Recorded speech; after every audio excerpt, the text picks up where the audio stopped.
কোনো প্রবলেম নেই। এই তোমাকে আমি একটু পরে ফোন দিচ্ছি। এই যে আপু, কি ব্যাপার আপু, আপনার কি হলো? আপু বুকে ব্যথা। আরে কি হলো আপনার? বুকে ব্যথা। আরে কি হলো আপু? আপু আপনি উফ, আরে কি হলো আপু?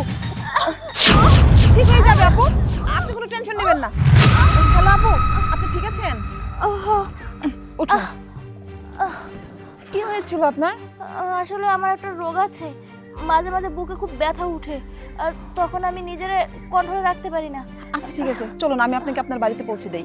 না না, আমাকে দিতে হবে না, এখন আমি যেতে পারবো, আপনি যান। আচ্ছা ঠিক আছে, উঠুন। আচ্ছা ঠিক আছে আপু, আপনি এখন যান। দাঁড়ান, আচ্ছা। ওনাকে কোথাও যেতে দিবেন না। কেন যেতে দেবে না? আমার বুকে ব্যথা। এই থামো, একদম নাটক করার চেষ্টা করবে না। কি ভাইয়া, আপনি কেন ওনার সাথে রাগারাগি করছেন? উনি সত্যিই খুব অসুস্থ। দেখুন, আপনি হয়তো সত্যটা জানেন না, সত্যটা আমি জানি। ও ইচ্ছে করে মাটির মধ্যে গড়াগড়ি করছে যাতে করে আপনার টাকা চুরি করতে পারে। আপনার বিশ্বাস না হলে আপনি আপনার ব্যাগটা চেক করুন। আরে আমার টাকা, আমার ব্যাগের চেনটাও তো খোলা। আমার টাকাগুলো কোথায় গেল? আমার টাকা? আপনার টাকা কোথায় গেল? এই যে দেখুন, আপনার টাকা কোথায় গিয়েছে। কি হলো আপু? আপু আপনি ঠিক আছেন তো? আপনি একটু শান্ত হন। আরে ঠিক হয়ে যাবে আপু। এবার বুঝতে পেরেছেন টাকাটা কোথায় গিয়েছে?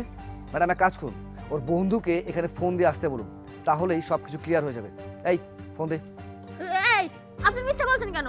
আমি তো সত্যি অসুস্থ ছিলাম, আর ওনার টাকা কে না কে নিয়েছে আমি কি করে জানবো? আপনি আমাকে দোষ দিচ্ছেন কেন? এই তুই এখনই তোর সঙ্গীকে ফোন দে। ফোন দে বলছি।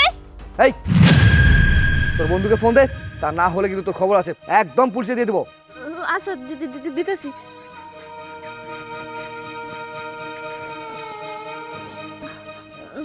সাব্বির, ওই যেখানে আসছিল ওইখানে আরেকবার আসো, আর একটা মক্কেল পেয়েছি।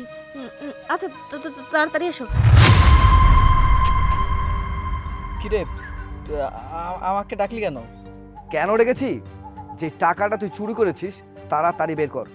এই তুমি আমার টাকা ফেরত দাও, টাকা ফেরত দাও বলছি। কিসের কিসের টাকা? আমি কোনো টাকা পয়সা নিইনি। এই বেয়াদব, ভালোই ভালোই বলছি, কথা কানে যায় না? এক থাপ্পড় দিয়ে তো সব কটা দাঁত ফেলে দেবো। তুই কি ভেবেছিস আমরা কোনো কিছু জানি না? সমস্ত কিছু প্রমাণ আমাদের কাছে আছে। এই তোদের মতো মানুষের কারণে না আজকাল মানুষ মানুষকে সাহায্য করতে চায় না। আজকাল যদি মানুষ রাস্তায় পড়ে থাকে তারপরে মানুষ বিশ্বাস করে যে তাকে সাহায্য করবে, সেই কাজটাও করে না। শুধুমাত্র তোদের মতো কিছু জানোয়ারের কারণে। টাকাটা চুরি করে আবার মিথ্যা কথা বলছিস আমি কোনো কিছু জানি না। টাকাগুলো দিয়ে দে।